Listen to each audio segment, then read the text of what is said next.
Jadi malaikat tuh sudah nyatet dirobek, oh keliru lagi, dirobek lagi, itu terus bikin. Tadi Anda itu luar biasa. Saya kira Allah itu menciptakan orang Madura tidak hanya dengan tersenyum tapi dengan tertawa terpingkal-pingkal.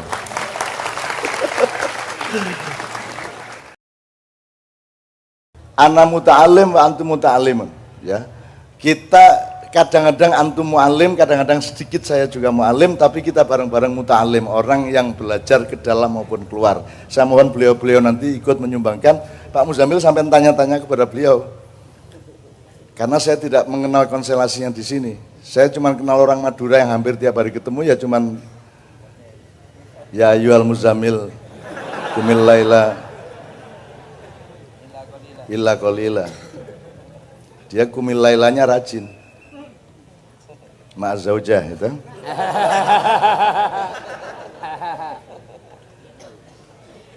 Ketawa ya bener. Memang iya. Oke, bismillahirrahmanirrahim. Jelas yang kita pelajari ya, nanti pelan-pelan bertahap, ibarat perjalanan dari Bangkalan, Madura, Surabaya, Mojokerto sampai Madiun, kira-kira seperti itu. Sampai di Madiun nanti kita sudah punya kesimpulan bahwa we will do something more, bigger, better, and opoai lah gitu. Whatever. Gitu ya. Madura gitu loh. Nek wong Jawa kan cuman kayak gitu itulah. Kalau orang Madura kan nggak terima. Oh harus gini gitu loh. Harga dirinya luar biasa. Ya kalau orang Madura itu muruahnya, marwahnya apa namanya? Laki-laki. Nah, ya. Nanti tolong Pak Muzamil jelaskan. Kenapa ayatnya itu khalaqnakum min dzakarin wa untha? Apa itu artinya? Dia subjek apa unsur? Kok bukan min mudzakarin wa muannatsin? Ya. Terus su'uban wa qabaila baru li ta'arafu interaksi. Nah, orang Madura ini kan lanang banget. Zakar banget. Gitu ya. Zakar banget. Sementara orang Jawa kan lebih perempuan toh. Alus, nerimo, pekerjaannya memangku. Makanya rajanya semua namanya Mangku Bumi, Hamengku Buwono. Kerjaannya seneng dipangku gitu. Itu pasti perempuan. Jadi orang Jawa halus-halus. Makanya agak mengherankan ini orang Madura. Loh, deket Jawa, Bangkalan kok malah lebih kasar daripada yang di Sumenep toh? Mestinya yang dekat ke Jawa kan lebih halus. Ini kan aneh. Malaikat aja keliru nyatetnya. Kan logikanya jalurnya gini, lajurnya gini. Oh, ini dekat Surabaya. Ini berarti dekat Jawa berarti halus. Makin jauh dari Jawa makin kasar. Ini terbalik. Gitu loh. Jadi malaikat tuh sudah nyatet dirobek. Oh, keliru. Lagi, dirobek lagi, itu terus bikin. Tadi Anda itu luar biasa. Saya kira Allah itu menciptakan orang Madura tidak hanya dengan tersenyum tapi dengan tertawa terpingkal-pingkal. Kalau Bimbo kan mengatakan ketika Tuhan tersenyum terciptalah Pasundan gitu kan. Nah, kalau orang Madura kan Allah menciptakannya nggak hanya senyum, agak geli-geli, tertawa-tertawa, agak kemekelen lah gitu kalau banyak. Gitu ya. Terus terciptalah orang Madura. Tuhan saja ditipu. Tuhan saja ditipu. Gimana itu, Pak? Yang cerita terjun payung. Oh iya. Terjun payung. Beliau sudah pernah dengar belum ini? Barakuya? Oke, belum. Orang Madura itu kan sangat akrab sama laut, Pak. Tapi kalau sama udara enggak. Jadi kalau berenang, naik perahu, mengejar ikan sampai perairan Malaysia kan bisa. Dan sampai Malaysia ditangkap sama polisi karena melanggar batas. Mereka marah, siapa yang melanggar batas? Saya ini ngejar ikan saya dari Madura, saya kejar sampai sini. Saya enggak ada niat masuk Malaysia, ikan dari Madura ke sini. Itu milik kami orang Madura. Nah, polisinya mundur kan gitu kan. Nggak bisa lawan orang Madura. Jadi kalau soal berenang, soal kapal, waktu Tampu Mas tenggelam, ya itu semua orang kan saling menyelamatkan diri, saling misalnya ada kayu dinaiki 7 orang, nggak cukup, akhirnya satu didesak supaya lebih ringan dan seterusnya. Pokoknya orang menjadi jahat karena mempertahankan nyawanya masing-masing. Ada orang Madura tiba-tiba berenang datang ke kapal satunya yang menolong. Situasinya orang Madura bukan situasi bencana. Begitu naik dia terus kering-kering baju. Ini berapa karcisnya? Lejat tuku karcis ya. Orang Madura ini loh. Kan darurat ya, gratis lah namanya ditolong. Enggak, dia berapa ini tiketnya harganya? Coba, orang Madura itu kayaknya di neraka besok juga ada akal tersendiri. Berdialog dengan malaikat. Iya, berdialog dengan malaikat. Nah, yang ceritanya Pak Muzamil tadi enggak pas, setelah itu kita buka sama Kiai Kanjeng ya. Jadi karena orang Madura itu kan akrabnya sama air dan tanah, tapi tidak akrab sama angkasa. Jadi ketika ada anak Madura jadi mahasiswa di Jogja, itu terus dia ikut Menwa.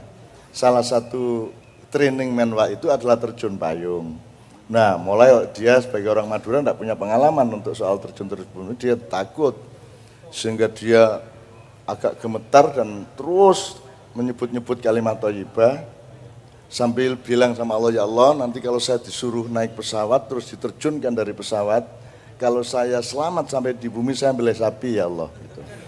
Saya kambing dulu, beli kambing. Oh saya sembelih kambing dulu, sambil sembelih kambing. Dah dia digiring, siap, berak, jalan, terus dah sampai ke dekat pesawat, naik, semua naik. Begitu si mahasiswa Madura ini naik ke pesawat dia sapi. Enggak hanya kambing, sapi. Kalau saya selamat, saya sembelih sapi ya Allah. Itu. Jadi negosiasinya dinaikkan ke Allah. Terus duduk, terus ada jendela kan Mas di pesawat. Begitu lihat sapi 2 ya Allah. Ditingkatkan terus. Terus berdiri semua, urut. Nah, terus dia urut. Begitu ini pintu terbuka dia gini, ya Allah, 3, 5, oke, 5. Dinaikin terus supaya Allah menyelamatkannya. Akhirnya disorong sama komandannya, sudah dia Bismillahirrahmanirrahim, Allah la haula wala quwwata illa billah. Gitu ya. Terus alhamdulillah dia masih punya kesadaran untuk menarik simpul tali parasutnya dan dia alhamdulillah bisa meskipun agak susah-susah, canggung-canggung tapi bisa selamat sampai di bumi. Terus payungnya diginiin terus dia gini ke langit, ya Allah meskipun saya tidak sembelih sapi mau apa kamu? Ada tambahannya. Apa gimana? Masa Tuhan masih butuh sapi? Iya. Masa Tuhan butuh sapi? Apa gunanya jadi Allah Subhanahu wa taala kalau masih butuh sapi? Saya tanya, itu kurang ajar apa kemesraan? Kemesraan, bukan kurang ajar. Allah nggak remeh, gitu itu Allah sendiri yang bikin. Orang Madura seperti itu yang bikin siapa? Siapa yang bikin ke orang Madura kayak gitu? Allah sendiri. Kalau Allah marah, nanti malaikat Jibril bisi, lho sampean dhewe sing gawe. Oke, Allahumma sholli wa sallim ala sayyidina Muhammad. Pak Muzamil, kita mulai dengan Kiai Kanjeng. Sebelumnya Rasulullah pernah bersabda bahwa at-tafakkuru sa'atan khairun. At-tafakkuru sa'atan khairun min ibadati sanatin. Nah kita sekarang sedang bertafakur, ta'allum ya. Dan tidak hanya saatan, kita agak lumayan lama ini nanti beberapa jam.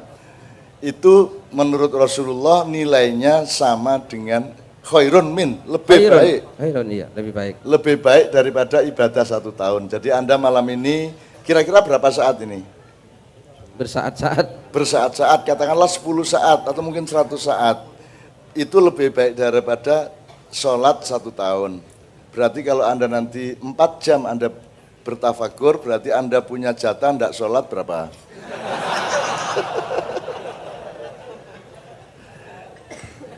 Enggak ya itu nakal-nakal kita. Saya kan di Madura, masa pikiran saya enggak nakal?